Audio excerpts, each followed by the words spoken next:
Hello friends, आज जिस topic के बारे में मैं आपसे बात करूंगा वो उसका नाम है कार्पल टनल सिंड्रोम। आपने देखा होगा कि बहुत सी लेडीज़ मोस्टली उनको ये अफेक्ट होता है। वो कहती हैं कि जैसे हम रात में सोते हैं तो सुबह उठते हैं तो फिर हाथ सुन्न हो जाता है या हाथ में झंझनाहट होती है, हाथ की उंगलियों में झंझनाहट होती है।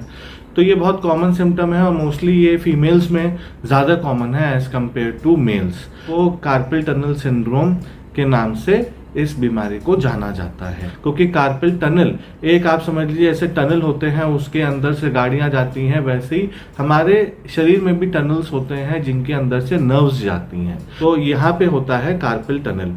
तो यहाँ से जब आता है नस तो उसके अंदर से यहाँ पे हमारी उंगलियों में पहुँचती हैं ये नसें। तो यहाँ पे जो हड्डियाँ होती हैं उसके ऊपर एक फाइब्रस बैंड होता है। तो वो एक ऐसा टनल के आकार का स्ट्रक्चर बनाता है और उसमें से नसें जाती हैं और फिर फैल जाती हैं और उंगलियों को सप्लाई करती हैं। तो इसको कहते हैं कार्पल टनल की एनाटमी। अब होता क्या है कि फीमेल्स में जनरली थायराइड की कमी होती है जिसमें TSH बढ़ा रहता है और T3 T4 जो है वो कम होता है।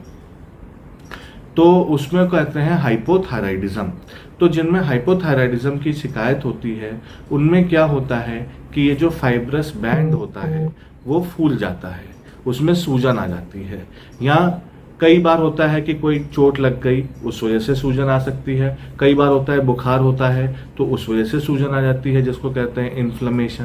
तो कारण ये सब होते हैं। कई बार कोई कारण नहीं मिलता है, मतलब थायराइड भी ठीक होता है, कोई चोट भी नहीं हिस्ट्री होती है लगने की, बट फिर भी पेशेंट को दिक्कत होती है। तो ऐसे में इसको डायग्नोज करने के लिए हम लोग नसों का टेस्ट कराते हैं जिसको NCV कहते हैं। अगर उसमें ये पॉजिटिव आता है तो फिर उसको हम लोग कार्पल टनल सिंड्रोम का नाम देते हैं। उसमें मतलब यही हुआ कि जब अंदर से चीज़ जा रही है, नस जा रही है और उसका फाइब्रस बैंड अगर स्वेल कर जाएगा तो वो उस नस को दबाने लगेगा। जो भी उसके नीचे से जाएगा वो दबने लगेगी चीज़। तो उससे क्या होता है कि जब नस दबने लगेगी तो उसमें जो खून की सप्लाई होती है वो कम हो जाती है और वो तड़पने लगती है और पेशेंट को झंझनाहट होना, सुनपन होना, नसों में दर्द होना, ये सब शुरू हो जाता है। तो उंगलियों में ये सब दर्द, सुनपन, झंझनाहट शुरू हो जाता है। तो अब इससे कैसे बच सकते हैं? इसमें बचने के यही उपाय हैं कि अगर थायराइड की प्रॉब्लम है तो आप थायराइड की गोली लेना स्टार्ट कर दीजिए। और दूसरा ये है कि इसको ज़्यादा ठंडे पानी में हाथ नहीं डालना चाहिए। थोड़ा हाथ को लटकाना भी नहीं है, ऐसे थोड़ा सही से ऊपर की तरफ ऐसे करके ही ज़्यादा रखें हाथ। और जिस हाथ में प्रॉब्लम है, अगर राइट में प्रॉब्लम है तो राइट साइड को जैसे सिर के नीचे हाथ रख के सो जाते हैं तो ये सब ना करें। ऐसी लेफ्ट में अगर दिक्कत हो तो लेफ्ट के नीचे हाथ रख के ना सोएं। और इसमें एक्सरसाइज होती है, जो बॉल दबाने वाली होती है, स्माइली बॉल, उसको दबा सकते हैं तो इन सबसे आराम मिल सकता है।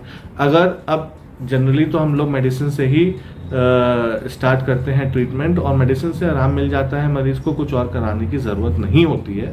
किसी को बहुत ही ज़्यादा कंप्लेन है, बिल्कुल बर्दाश्त नहीं हो रही है झंझनाहट, सुनपन या दर्द, और दवाइयाँ भी ले चुके हैं और दवाइयों से भी राहत नहीं है, तो फिर उसमें सर्जरी के लिए हम लोग एडवाइस करते हैं। सर्जरी क्या होती है कि जो बैंड होता है, जो सूज जाता है, उसको हम लोग फिर सर्जरी द्वारा कट कर देते हैं। तो जब वो कट हो जाएगा वो कुछ दबाव नहीं देगा नसों पे, तो नसें फ्री हो जाएंगी और आगे उंगलियों में कोई झंझनाहट और सुनपन नहीं रहती है। आशा करता हूँ कि आप लोग को अच्छे से समझ में आ गया होगा। चलिए आज के लिए इतना ही, फिर मिलेंगे। टाटा, बाय बाय, नमस्ते।